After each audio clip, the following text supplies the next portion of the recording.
I ghosted my cheating girlfriend on her birthday after leaving behind a single note that says, "I know what you did." Most of our relationship we spent living together. We lived in 3 different countries together, about 3.5 years. We managed long distance the rest of our time together. The last time I saw her, it was for her mom's birthday. I had a great relationship with her family. A band of mutual friends and I traveled together to their hometown. It was a 3-day visit. Since the first evening, she displayed troubling, almost hysterical behavior, asking for attention every second, making an issue out of everything I did, including paying attention to and having conversations with her parents. Her sexual drive was higher than it had ever been, to the point of me not liking it because of how forced it felt. Long story short, I caught her seeking attention from other men before, which is basically cheating, but made a mistake to take her back once she cried her way back to me, denying she did anything more than texting. I wanted to believe her, but I never truly did. Second night of that birthday visit, her phone was blasting with messages overnight. She was sound asleep. A guy who she supposedly blocked. Password changed. I pack my stuff. Leave a single message. I know. I leave the apartment. I head straight to the airport and fly home. I never spoke to her again. God knows she tried. Never. It's been 7 months. I am single and at peace now. Let's see some top comments. Brute Truth says, smart decision. The Opie replies, it wasn't easy. Messages and calls came my way, but I thought I should focus on myself this time, truly, and never responded to any of them. It was a good decision.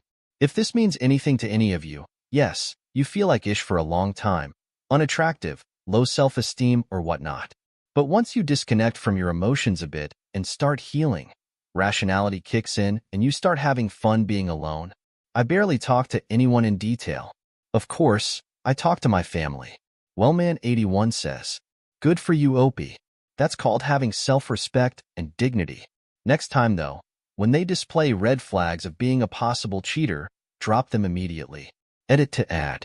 Red flags include, but not limited to 1. Male friends they are too close to and party with. 2. Unwarranted contact with exes. 3. Flirting and constantly making eye contact with other men. 4. Calling your boundaries too controlling. 5. Having lunches and drinks alone with male coworkers. 6.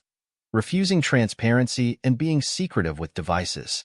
Reactor 8001 wants to say, an ex of mine met almost all of the red flags criteria you posted and more. One was when I was organizing my storage to head to my parents' place. She threw out all of my letters and other stuff from previous girlfriends. Ones that treated me way better than she did, I might add. Her hypocrisy was evident in that she could get rid of my stuff yet still keep stuff and be in contact with her previous guy. I openly told her I didn't like it, but I wasn't going to stop her. Just be open with me is all I ask. Well, she started sneaking around behind my back. I wasn't dumb and knew. I just had no hard evidence to call her on, but there is always tells if you pay attention. When I did, I turfed her to the curb. She then claims I was controlling.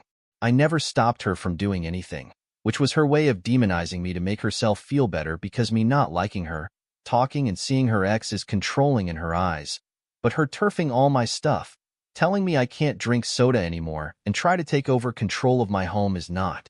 Alright, let's go to the second cheating story. This is my first post, but found this sub helpful in the last year, knowing I'm not alone. It has been 1 year since my life was flipped upside down. Here is my story. My ex and I met in 2008 in our early 20s. Our lives together had some great times and rough times, but I was with her through all of it and never wavered. She has a medical condition that created tension with our relationship and made our lives difficult a number of times. We had our daughter in 2011 and I love being a father. It is the most important thing to me. In 2018, my ex was involved in a serious car accident that nearly killed her. I was with her while she was in the hospital for a month and the years after while she rehabbed. D-Day, March of 2022. She told me she was going to stay with a friend who was in town for the weekend. I encouraged her to go have fun. She was texting me while she was out, but it wasn't with a friend. She was with her affair partner. Her friend that she was allegedly with had unfriended me on social media that weekend, and that is when I became suspicious. When she returned home Sunday morning, she was acting very strange, and said she had to take one of our dogs to the dog park. She started a load of laundry and left. With my suspicions, I went through her suitcase and found lingerie in the liner of the suitcase. I was on the phone with my best friend and he said maybe it was nothing, but I knew. I got off the phone and called her and asked, "Are you cheating on me?" She responded with, "Yes," and I told her to stay away while I packed my things as I was leaving. She came home right away and confessed that she had been dating another man for 2.5 months and was planning to leave me during the summer and move to another state with her affair partner and take our daughter with her. 2 months prior, while I was home with our daughter and her friend for a sleepover, she was out with her affair partner. All of this news destroyed me. The next day, I was in my lawyer's office going through my options to ensure I protected my rights as a father. I also talked to my ex to see if there was a way we could work it out between us. My main priority was my daughter's well-being. She informed me that there was not. We sat our daughter down and said that we were no longer going to be a family together. This broke me. The next several weeks were extremely tough.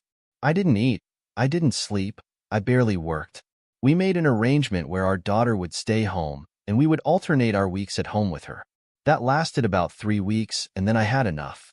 I had my lawyer draft papers to have her served. I moved out 2 days before while she was out of state with her affair partner. I took the household things that I wanted and she was furious.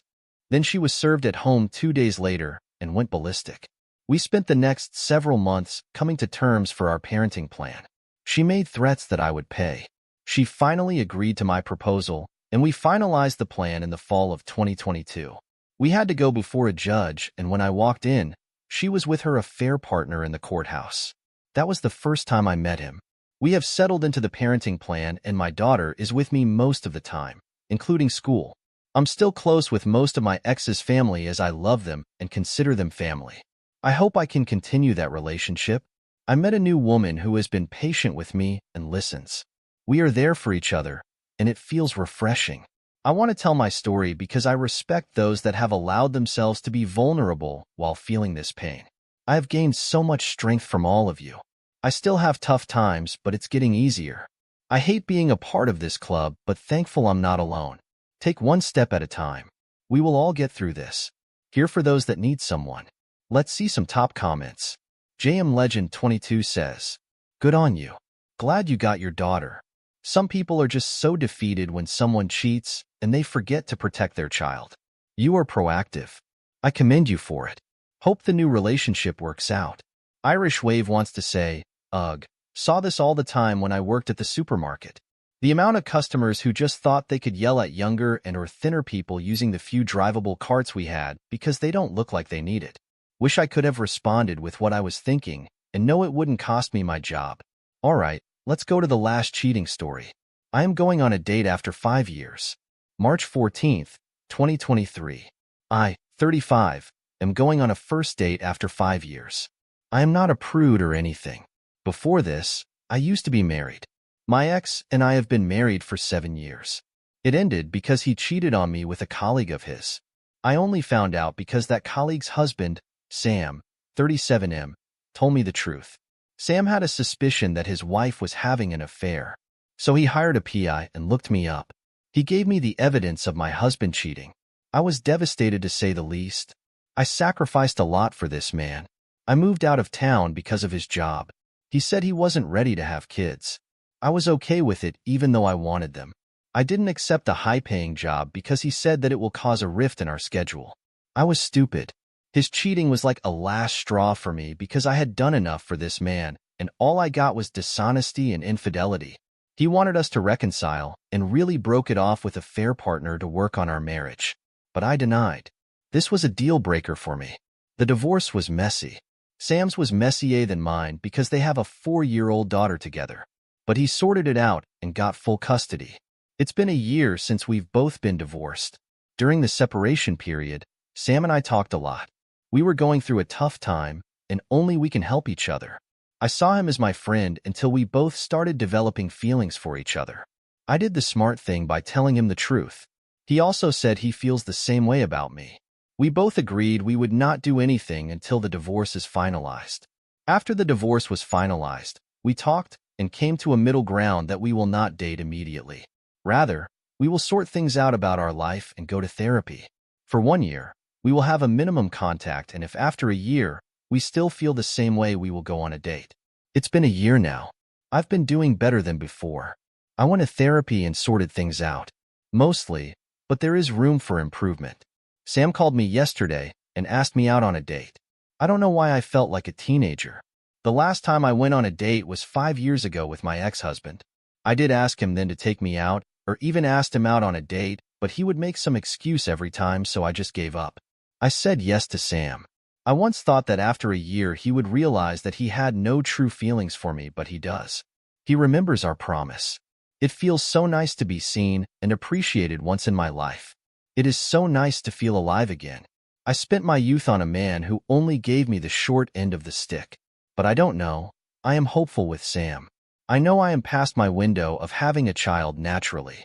I am in my mid-30s and know that the dating world will be much more cruel to me. But I am hopeful for the first time it will be good. I will go out tonight. I am wearing my favorite red dress that I haven't worn in years. Maybe wear some makeup and do my hair. I am excited. Wish me luck. Update on the same post. Well, he canceled the date because his daughter, Anya, had a high fever. I was a little sad because I was looking forward to it. I asked him if I could bring some soup for Anya. He was hesitant at first but said I could. I have met her once before. She is a good kid but sometimes can be very active and mischievous. I guess it's normal for a kid. I brought some chicken and vegetable soup. Sam wasn't kidding when he said she had a high fever. That poor girl was shaking. Sam fed her the soup and medicine. Then we had dinner at his place. I know it's not the type of date I expected, but I enjoyed it. We talked a lot about things we did in a year. He told me something serious, that he will always see Anya as his #1 priority. He loves her, and he doesn't expect me to uplift the burden of motherhood if I don't want to. He knows being a step-parent can be difficult. I said that is okay, but we need to date ourselves first before making any further decisions. He also promised that he will take me out to dinner next week, so I might make an update. I had sex with the other betrayed spouse. March 18th, 2023. I made a post here earlier that I got cheated on by my ex-husband. He had an affair with his coworker, which I came to know because the coworker's husband told me. I divorced my husband a year ago. The other betrayed spouse, Sam, and I developed feelings for each other and decided we would wait for a year to see if we still wanted each other. He asked me out on a date after a year, and I was excited. If you saw my last post, you would see I made an update that the date didn't happen because his daughter got sick. Well, he asked me out on a date last night again.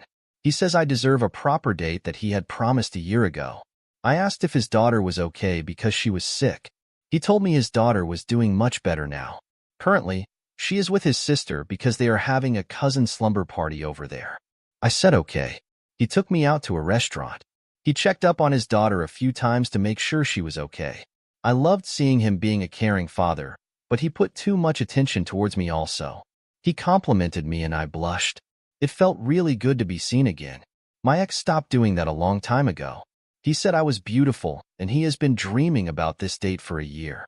I did too. We talked about our lives, our childhood, our school. We also talked about our exes, but mostly it was just us discussing what we did in the past year. I don't know what was happening. I felt this huge flush in me whenever he would lean forward to whisper something in my ear. I felt like a teenager again. We decided that we would take things slow, but I was really tipsy and so was he. I initiated a kiss between us. He kissed me back too. Then he took me to his apartment, and we started making out again on his couch. He suggested that we should take it to the bedroom because it was more comfortable. From that moment, we took each other's clothes off and yes, we had sex. I can't tell you how mind-blowing it was. Maybe because I haven't had sex in the past 5 years. I mean, my ex and I did it, but it just felt really robotic. But with Sam it was different. It was more intimate and passionate. He would praise me in between by saying that he loves my body and he has been waiting for this ever since he saw me. That it is way better than he had imagined it would be. I would agree. After learning my ex cheated on me, I had some self-esteem issues. I thought that he just got bored with me because I wasn't good enough. But after being with Sam, it gave me a boost of confidence. I know we aren't supposed to hook up on the first date, but I don't know what came over me. Maybe it was the alcohol, or maybe it was because we had so much pin-up emotions over the last 1 year. Maybe it's both. In the morning we talked about it, that we still wanted to take things slow, that we should get to know each other and build a trust first, but we do not regret what happened last night. I asked him about what he meant that he waited for me since the moment he saw me. He was a little embarrassed and said that he was already checked out of his marriage when he discovered his wife's affair. He just didn't feel that love anymore. When he saw me at the restaurant, he said he fell for me, that I gave him a little hope. But he was still unsure because he was already in a roller coaster of emotions. He decided to wait because it is silly to make a move based on his infatuation. Plus, he didn't know if I felt the same way. At last, we decided we would take it slow. He said that he doesn't want to officially introduce me to his daughter because he needs to be sure this is going somewhere and hopes it is in the positive direction. What can I say? I was really flattered. I don't know if we will last or not, but I am really hopeful for the future. Sorry for making this into my personal diary. Take care. Let's see some top comments. Chanel Socks says, given the guy, sorry other betrayed spouse, has full custody and that they got to know each other for a time, and then decided to take a year-long break before dating. I have hope for them in the long run. Sure, it might get messy eventually once the exes find out, but given the custody landscape and how it played out, hopefully minimally messy. Wishing Opie well and hoping this relationship continues to rebuild her self-esteem.